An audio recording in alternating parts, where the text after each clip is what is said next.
그 다음에 이제 우리가 해야 될 거를 보시면요. 이거예요. 예, 우리 이제 학원 홈페이지 보시면은 댓글 달기가 있잖아요. 댓글 달기. 이게 있어요. 예상 문제 댓글 달기라고 있어요. 이거는 뭐냐면 학원 홈페이지 보시면 오른쪽에 중간에 오른쪽에 보시면은 그 예상 문제 학원생들을 위해서 예상 문제에 대한 대제목 댓글 달기가 있어요. 근데 이거 말이 댓글 달기라고 돼 있지만 어떻게 표시하냐면 중제목까지는 써야 돼요. 내용은 다 쓰지 못하더라도 대제목 쓰고 중제목까지는 가야 돼요. 소제목까지는 못 가더라도요. 그런 부분 한번 생각해 보겠습니다. 예를 들어서 한번 이렇게 볼게요. 자, 이제 우리 이렇게 해보겠습니다. 우리 호소가 이제 강이나 호수 같은 거 또는 하천이나 호수 이런 호소에 대한 부분에서 부영양화 대책 한번 보겠습니다. 영양화 이렇게 이제 시험 문제를 냈어요. 그러면 이제 보시면 여기 하천이나 호수가 이렇게 있고, 예, 그다음에 이제 우리가 이제 여기 이제 하천이 이렇게 지나가고 여기 이제 도심지가 있다는 거예요. 도시 지역이 있고요. 이게 하천이 있어요. 하천. 그럼 부영양화 대책은 크게 두 가지예요. 뭐예요? 여기 호수나 하천에서 하는 뭐예요? 혼해 대책. 여기서 뭔가 살조제를 넣거나 부영양화 감소를 하는 뭘 넣는 방법이 있고요. 또 이거는 뭐예요? 유역 대책이 있어요. 유역에서 이제 영양염류가 안 나오게 하는 대책이 있어요. 자, 이렇게 있다 하는 거예요. 갈수기 문제니까 이번 시험에 나올 수 있어요. 자, 그럼 한번 보겠습니다. 여기서 하는 대책이 효과적일까요? 여기서 하는 대책이 효과적일까요? 하천에서 하는 대책이 효과적일까요? 도심지에서 먼저 하는 대책이 효과적일까요? 찍어보세요. 자, 커피. 둘 중에 하나 찍으면 커피 뭐 드실 수 있어요. 자, 뭔가요? 하태동 씨. 도심지 대책. 왜 그래요? 예, 일단 맞췄으니까 커피. 자, 좀 이따가 오셔서 커피권 받아가세요. 네, 좋습니다. 자, 이게 뭐냐면 여기서 벌써 어떤 녹조가 생기면 끝났잖아요, 다. 이렇게 하면 어떤 살조제를 조류를 감소시키는 살조제를 넣다든가 아니면 공기를 넣어서 에어레이션 폭기를 한다든가 해도 늦었어요. 끝났어요. 근데 여기서 사전에 먼저 어떤 그런 오염물질을 저감시키고 이런 방법을 쓰면 굉장히 효과적으로 할 수 있을 거예요. 그러니까 어떤 대책이 더 유효하다? 유역 대책이 유효해요. 사전 대책이 유효하지 사후 대책. 소일고 요양광고 지금 뭐해요? 그러니까 이 대책이 유효해요. 이해되시죠? 자, 그러면 이렇게 한번 보겠습니다. 호소의 부영양화 이렇게 문제 내면 어떻게 해요? 1번 호소의 부영양화의 정의, 2번 호소의 부영양화의 문제점, 3번 이렇게 쓸 거 아니에요. 이 대제목 댓글 달기 방법을 알려드린 거예요. 1번 호소의 부영양 이제 그거 다 쓰셔야 돼요. 호소의 부영양화 정의. 2번 호소의 부영양화 우리 이제 이거 문제점 유형이니까 어떻게 된다? 문제점, 원인, 대책 이렇게 써요. 하나 더 쓰려면 뭐예요? 뭐 메커니즘 여기다 중간에다 해서 뭐의 메커니즘 하는 거예요. 자, 그러면 이거 한번 보겠습니다. 이렇게 쓰면 안 돼요. 왜 안 돼요? 이렇게 하면 공부가 되실 것 같아요? 이렇게 하면 공부가 되나요? 자, 대책이 뭐예요? 혼해 대책인지 유역 대책인지까지는 알아야 될 거 아니에요. 그래서 어디까지 쓴다? 중제목까지요. 이렇게 쓰면 대책은 뭐예요? 이게 밑에 가로 1번에서요. 하천은 뭐예요? 혼해 대책, 유역 대책 이렇게 써야죠. 여기까지 해야지 내가 공부가 되는 거 아니에요. 그래서 대제목 댓글 달기는 문제에 대해서 내가 어떻게 풀 건가 하는 거예요. 이렇게 보세요. 이제 이번에 9주 동안의 강의가 들어간 다음에 여러분께서는 이제 시험을 볼 거예요. 모의 시험을. 근데 이런 얘기를 많이 하세요. 하나도 못 쓰겠다. 어떻게 그런 얘기가 나올 수 있어요? 대제목을 쓸 수 있잖아요. 내용은 몰라도 대제목을 쓸 수 있을 거 아니에요. 이 시험은 대제목에서 시작해서 대제목으로 끝나요. 아니, 이 문제지를 딱 갖다 놓고요. 내용은 비워놓고요. 듬성듬성하게 대제목만 뽑고요. 중제목만 뽑아보세요. 거기서 실력이 더 되면 소제목까지 뽑아보는 거예요. 그러면 끝이에요. 거기다가 말 갖다 붙이는 거는 어렵잖아요. 근데 문제는 뭐냐면 논술을 쓸 때 가장 어려운 부분은 뭐죠? 목차, 대제목 잡는 게 가장 어려워요. 여러분께서 논술을 이렇게 쓰시고 어떤 논문을 내거나 보고서를 내실 때 가장 어려운 작업은 뭐예요? 목차예요, 목차. 목차가 제일 어려워요. 목차가 나와야 어떤 내용이 나오거든요.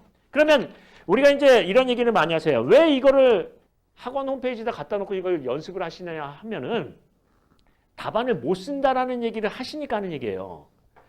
제일 먼저 답안을 쓸 때 어떻게 하냐면 목차부터 따는 거예요. 대제목 따고 그 다음에 중제목 따고 모르면 뭐예요? 나중에 집에 가서 책 보고 공부하세요. 그러시면 돼요. 근데 그거조차 안 되니까 하나도 못 쓴다는 거예요. 만약에 내가 대제목 쓸 수 있고 중제목 쓸 수 있고 소제목 쓰면 붙어요. 대제목, 중제목, 소제목 쓰면은요 웬만한 페이지가 다 메꿔져요. 거기다 그림 몇 개만 그리면 끝나는 거예요. 자, 한번 보겠습니다. 대제목 썼죠? 이거 쓰면은 총 21페이지에 몇 장 쓰는 거예요? 22줄 쓰는 거 아니에요? 그럼 문제, 답, 끝 쓰면 3줄 빠져요. 그럼 19줄 쓰는 거예요.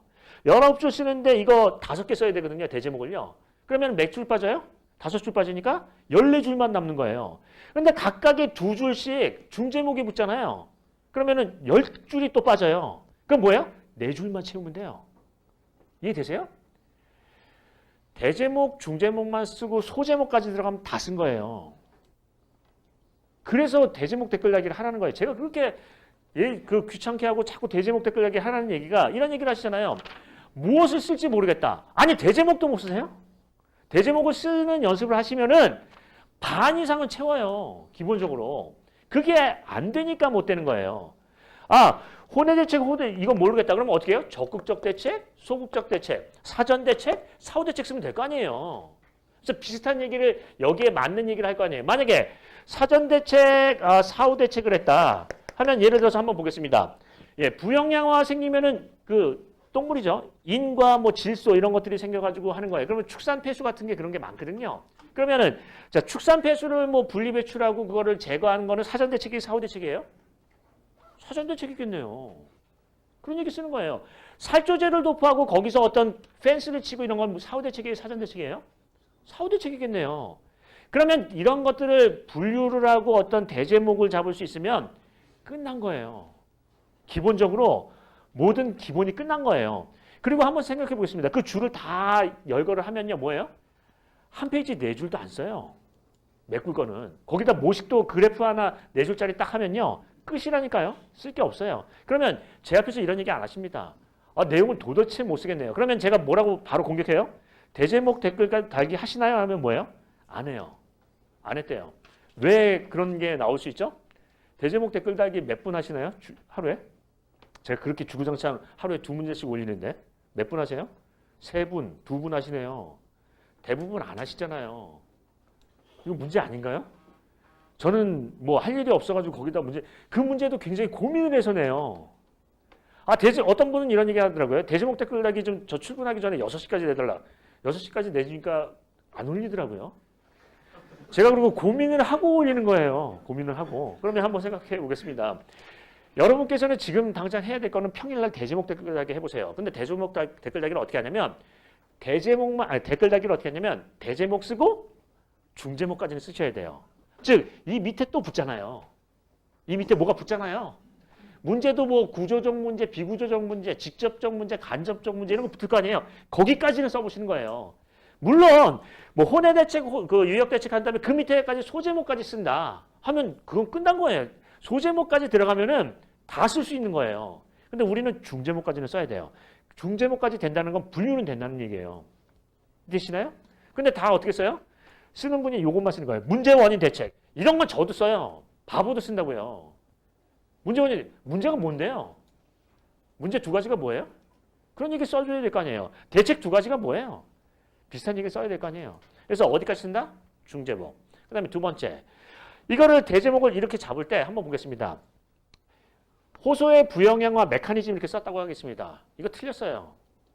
메커니즘이라는 거는 발생 기전 또는 발생 흐름이라고 해요. 어떻게 해서 생겨나는 흐름이에요. 자, 근데 한번 보겠습니다. 이런 거를 하면은 이런 메커니즘을 쓰면은 이게 대상이 있어야 돼요. 자, 한번 볼까요? 유동화재 하면요. 유동화재 이렇게 한번 시험 문제를 내볼게요. 유동화재 하면 유동화재 메커니즘 이렇게 써요. 유동화재 메커니즘이 뭐예요? 이거 잘못 쓴 거예요. 뭐예요? 그 대상이 뭐죠? 유동화재의 유동화 메커니즘인가요? 재료 분리 저감 메커니즘인가요? 감수 메커니즘인가요? 유동화재는 여러 가지 효과가 있는데 유동화재를 쓰기 때문에 하는 감수 메커니즘인가요? 어떤 거를 발생시키는 흐름이에요? 유동화재를 만드는 건 아니잖아요. 유동화재가 어떤 효과를 일으키는데 그 메커니즘을 설명하고 싶은 거 아니에요? 그러면 메커니즘의 대상이 있어야 될 거 아니에요? 근데 유동화재 메커니즘 하면 유동화재의 효과가 많아요, 실은요. 감수 효과도 있고 어떤 그 유동성 증대 효과도 있고 재료 분리 저감 효과도 있다고요. 그러면 어떤 메커니즘이에요? 감수 메커니즘인가요? 유동화 증대 메커니즘인가요? 재료 분리 저감 메커니즘인가요? 이렇게 쓴다고요. 그래서 대제목을 어떻게 잡아야 돼요? 구체적으로 잡아야 돼요. 키워드가 들어가고 구체적으로 해야 돼요. 예를 들어서 장점하면은 그냥 장점보다는 뭐예요? 예를 들면 어떻게 해요? 경제적 장점 또는 구조적 장점, 역학적 장점 이렇게 쓸 수 있어요. 그러니까 그 대제목은 어떻게 잡느냐? 구체적으로 키워드를 넣어서 잡는 게 중요해요. 왜냐하면 두리뭉실하게 안 써요, 다들. 이해되시죠? 그래서 이 대제목을 잡는 걸 하나만 봐도 그 사람의 수준을 안다 그래요. 아니 이런 얘기를 한번 해보겠습니다.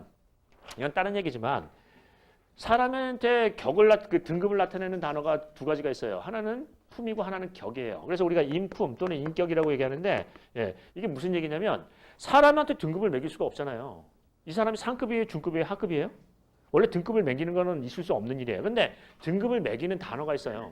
품이나 격. 인격이 대단하다면 상급이에요. 저기 인격이 저게 그러면 뭐예요? 하급이에요. 술만 먹으면 이러면 하급이에요. 자, 그런데 한번 생각해 보겠습니다. 이게 뭐냐면 말하는 걸 보고 그 사람의 등급을 매길 수 있다는 얘기예요. 이런 얘기다.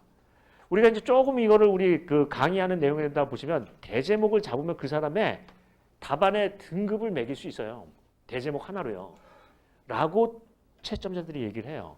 그냥 문헌대하는 게 아니라 어떤 문제점인지 구체적으로 키워드라고요.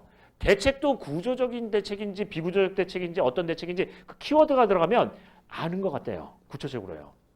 이해되시나요? 그러니까 두리뭉실하게 쓰는 게 아니라 어떤 대상을 특정하고 대제목을 잡는 거예요.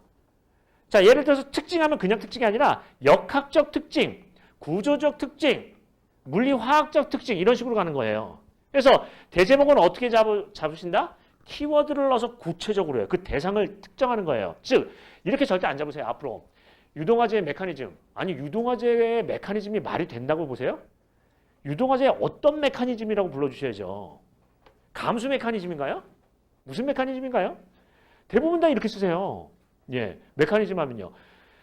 이런 거 대제목을 하나 보면은 그분이 어떤 식으로 공부를 해왔는지 정확하게 공부를 해왔는지를 알 수 있기 때문에 대제목 댓글 달기는 어떻게 한다? 구체적으로 키워드를 넣어서 자세하게 하시는 거예요. 그러면 자 한번 보겠습니다. 정리를 해보면 답안을 내가 쓸 수 있다. 이제 어떤 문제가 들어오면 답안에 대해서 내가 작성할 수 있다, 없다라는 거는 뭐가 안 됐다라고 보는 거예요. 대제목 댓글 달기가 안 됐어요. 그럼 대제목 댓글 달기를 할 때 어떻게 한다? 중제목까지 쓰시고요. 그 다음에 뭘 하는 거예요? 키워드를 넣어서 상세하게 해보세요. 이게 성의 없는 짓이에요. 정의, 문제, 원인, 대책. 그 밑에 썼으니까 5분 썼어요. 평상시에는 2분 썼는데 5분 썼으니까 그나마 좀 낫다 싶어서 딱 보면 뭐예요? 정의, 문제, 원인, 대책. 약 올려요? 다 정의, 문제. 이럴 거면 쓰지 마세요. 이런 거는 너무 성의 없잖아요. 대제목을 얼마나 성의 있게 쓰느냐가 핵심이에요. 자, 그러면 한번 보겠습니다. 논술은 대제목으로 시작해서 대제목으로 끝나요. 여러분께서는 이제 공부를 하시면은 대제목에 닿는 거를 굉장히 고민을 하실 거고요. 결국은 시험 끝날 때까지 대제목에 대해서 고민하다 끝나는 거예요. 그 내용은 부차적인 얘기예요. 대제목에 대해서 중제목까지 가면 분류가 어느 정도 된다는 얘기고요. 그렇게 되면 내용을 어느 정도 쓰실 수 있어요. 갖다 붙일 수 있다고요. 그럼 붙어요. 근데 대부분 다 이거를 하라고 하는데도 그렇게 안 하면서 맨날 무슨 얘기를 해요? 시험 직전에 와가지고요. 어떻게 공부해야 될지 모르겠다. 아니 시험 일주일 전에 와가지고 어떻게 이걸 왜 지금 얘기해요? 이게 되시죠? 그래서 이거 하십니다. 내일부터는 어떻게 한다? 대제목 댓글 달기. 댓글 달기 중제목까지 하세요. 그거를 하루에 2문제씩 내니까 서술형하고 단답형 나올 만한 문제를 하니까 그거를 직접 풀어보지 마시고요. 어디까지만 하자는 얘기예요. 댓글 달기만 하세요. 근데 댓글에는 키워드랑 대제목, 중제목까지는 가셔야 돼요. 중제목 채우면은 3분의 2 채워요. 채울 수가 있다고요. 그거 빈 채로 내도 붙어요, 실은. 거기다 모식도 그래프는 하나 넣는 거죠. 이해되시죠? 자, 그러면 그렇게 이제 보겠습니다. 자, 오늘 하다 보니까 이제 한 2, 3분 남았는데요. 2, 3분 남으면 이제 오늘 강의를 할 때 이렇게 할 겁니다. 합격에 대한 A to Z 하는 거죠. 그래서 이거를 설명을 드리고 요약을 한 다음에 질문 하나만 받을 거예요. 질문 하나만. 이제 그렇게 하고 이제 끝내겠습니다. 앞으로도 매주에서요. 제일 많이 물어보는 거, 제일 많이 여러분께서 이제 궁금해 하시는 거를 해서 이제 할 거고요. 자, 그러면 정리를 한번 해보겠습니다. 정리. 자, 제일 처음에 예습은 토요일 날 어떻게 한다? 강의 노트 읽어보기. 복습은 어떻게 한다? 본서 밑줄 치기. 엄청 쉽네요. 별것도 없어요. 그렇게 되면 세 번 공부하신 거예요. 강의 노트 한 번 보고 본 강의 듣고 본서 밑줄 치면 세 번 공부하신 거예요. 하루에. 자, 일요일 날 이제 용어 정리를 할 때는 어떻게 하신다고 했죠? 예, 기중차. 이걸 정리를 하십니다.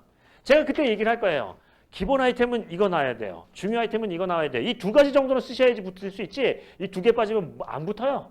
이렇게 얘기할 거예요. 그러니까 그런 부분 하고요. 차별 아이템은 여러 가지를 얘기할 거예요. 제가 뭐 학회지 보니까 이런 얘기도 나오고요. 저런 사례도 있고요. 이런 얘기를 할 거예요. 그러면 그 중에서 하시든지 아니면 본인이 쓰면 돼요. 근데 차별 아이템 항상 중요한 건 기본 아이템이에요. 차별 아이템에 빠지는 순간 아웃이에요. 근데 기본이 안 돼 있고 차별화만 많이 썼다. 절대 안 붙어요. 이렇게 보시는 거죠. 그래서 기중차 정리 지금부터 하신다. 이해되시죠? 자, 그 다음에 두 번째. 평일날 뭐 하시는 거예요? 댓글 달기. 댓글 달기를 어떻게 한다? 키워드를 넣어서 구체적으로. 그 다음에 댓글을 대제목, 중제목, 소제목이 있으면 어디까지 쓴다는 거예요? 중제목까지 쓰십니다. 이러면 끝이에요.